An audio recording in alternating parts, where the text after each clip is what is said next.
Hey everyone, welcome back. Hope you're having a fantastic day so far. So a new report that was just released yesterday is giving us a pretty good idea of what the next Social Security increase is going to be.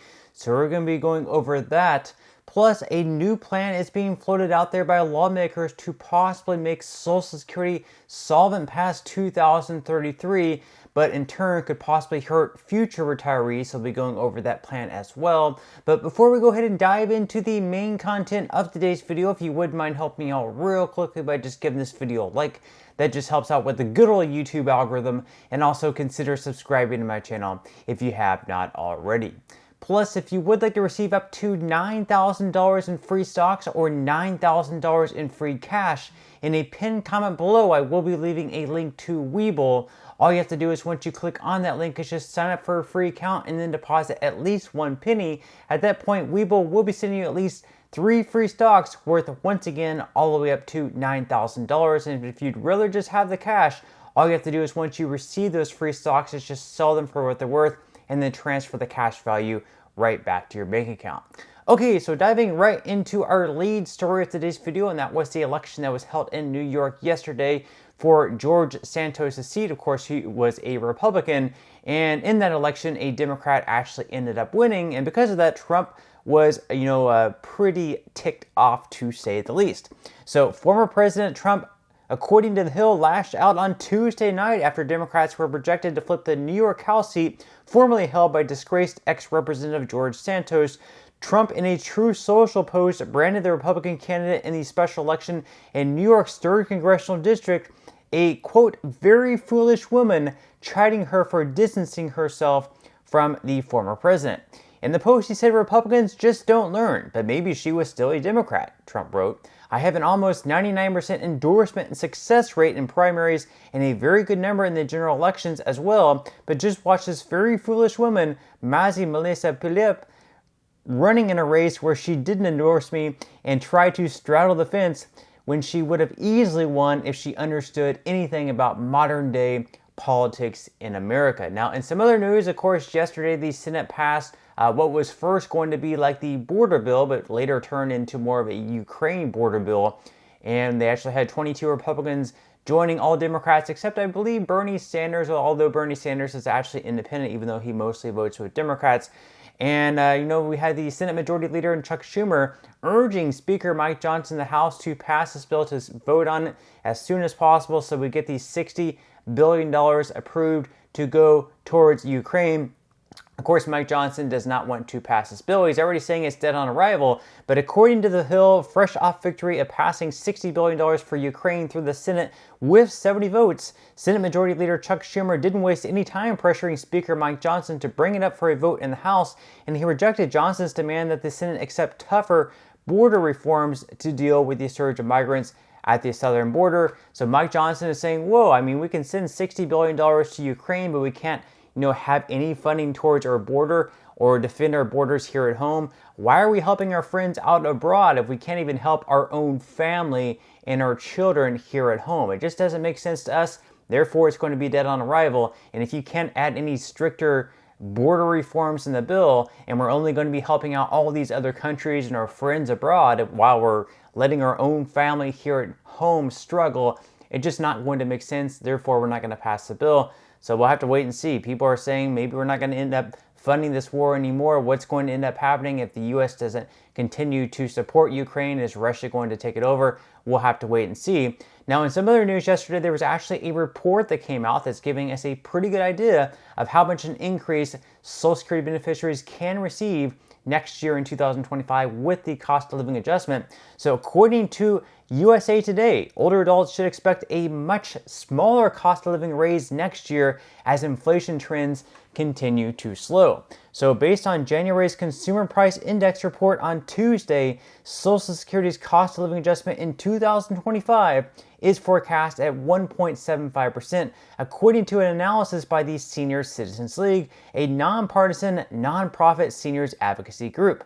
That increase would be lower than this year's 3.2% adjustment and 2023's 8.7%, which was the largest jump in 40 years. And it would fall short of the Congressional Budget Office's forecast of 2.5%. So what exactly would a 1.75% cost of living adjustment mean for everyone across the board on Social Security benefits? Well, we're going to jump into that right now. So this year in 2024, the average retiree on Social Security benefits is receiving a benefit on a monthly basis of $1,907 per month.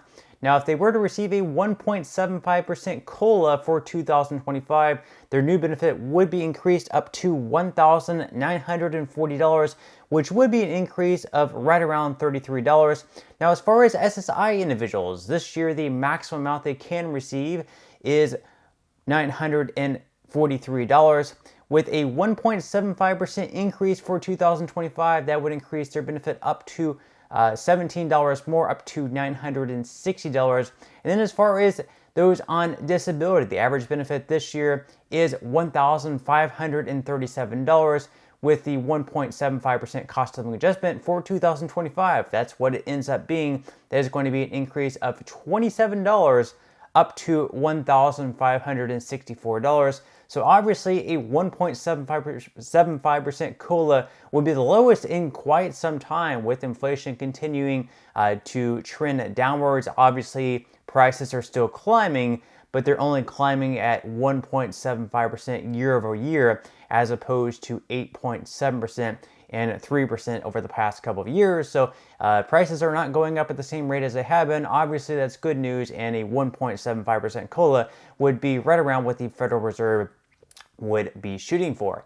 Now, in our last story of today's video, of course, lawmakers are floating a new plan out there to possibly save the Social Security Trust Fund and its solvency, because according to recent reports across the board from different institutions and as well as the Social Security trustees, if nothing is done and we stay on the current path right now for Social Security, the trust fund is going to be going insolvent anywhere between 2032 or 2033. And at that point, whatever you're receiving for your Social Security benefit, you're going to receive a benefit cut across the board by anywhere between 20 to 25%. Obviously, this is going to be very significant. So lawmakers are floating different ideas out there, and they just floated a new idea out there, which could bring more money into the trust fund, making it solvent for a longer period of time, but also in turn could actually end up hurting future retirees. So basically, according to the Motley Fool, savers who fund a traditional IRA or 401k plan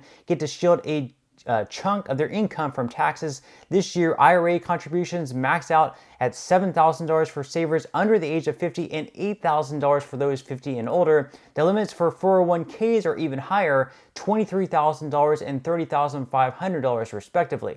Clearly, there's a benefit to being able to not pay taxes on up to $30,500 of earnings. The problem, though, is that the aforementioned tax breaks also shield income from payroll taxes, which are needed to fund Social Security. By limiting the tax breaks given by IRAs and 401ks, lawmakers can help shore up Social Security's finances. So basically, what they're saying here is that because people are able to contribute a lot of their income towards different retirement plans, whether it be a 401k or an IRA, because they're able to shield that income from payroll taxes, there's less money coming into the trust fund. So perhaps their argument is making it so they can't contribute as much towards their 401k or IRA, or perhaps not make that money that they're contributing to be shielded from having to pay the payroll tax. Now, there's actually two types of IRAs. There's the traditional IRA and there's the Roth IRA. The traditional IRA, you can actually deduct that from your income, so you don't have to, you don't have to pay that into payroll tax, and then later you will have to once you take that money out. Whereas the Roth IRA, you don't get to deduct that, but whenever you go to withdraw the money from your Roth IRA, once you're 59 and a half at least, that money is not going to be taxable. So basically, the argument for this is that including this provision is because higher income individuals are more likely to benefit from these plans because they make more money. For someone, for instance, that makes $1 million per year, contributing the maximum amount of $30,000 is obviously going to be much easier for them, as it is going to be for someone, let's say, who only makes like $25,000 per year. Now, the argument against doing it is because it's going to hurt lower and middle income earners, perhaps These are things that can really help them save for retirement. And if they're no longer able to benefit and not pay as much taxes, then they're less likely to participate in these plans, which in turn can make it much harder for them whenever they go to retire, because if they're not contributing to these plans and they don't have any other retirement set aside for themselves, and they're only relying on Social Security, well, you see what Social Security is paying out on average this year, $1,900. If that's all you're getting, you don't have any other type of retirement set aside or savings set aside, it's going to be very difficult to get by on just the average Social Security benefit. So we absolutely need Americans to participate in these other retirement plans. That way they're not solely just receiving Social Security retirement benefits. But that's all the news that we have for today's video. I certainly hope that you enjoyed and found value out of it. If you did, again, I would greatly appreciate if you could give this video a like. Consider subscribing to my channel if you have not already, and I will see you in the next video.